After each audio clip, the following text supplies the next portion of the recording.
সবার মাঝে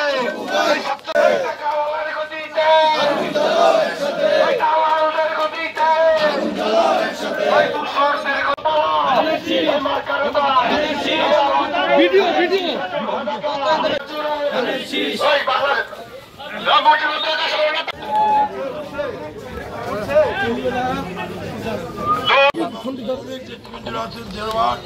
জসীমউদ্দিন খোকন শিকদার ভাই নুরুজ্জামান শিকদার এবং আমাদের আমরা তোমায় ভুলি নাই জনাব আলহাজ মমিন আলী ভাই বাজারে দোকানে দোকানে আমরা লিফলেট বিতরণ করেছি এবং ফেব্রুয়ারি মাসে অন্তর্বর্তী সরকার নির্বাচন ঘোষণা দিয়েছে। নেতৃবৃন্দ, আমরা আজকে সারাদিন ব্যাপী আলহাজ মমিন আলী আমরা সবাই বেগম খালেদা সহ আমাদের নামে যে মামলা দেওয়া হয়েছে এখন সন্ত্রাসের সব মামলা প্রমাণিত হয়েছে।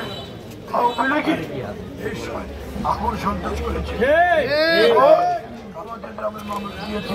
তার প্রমাণ গত 2 দিন যাবৎ আপনারা দেখছেন জ্বলন্ত একজন জীবন্ত লোককে গাড়িতে পুড়িয়ে মারা হয়েছে, আগুন দেওয়া হয়েছে।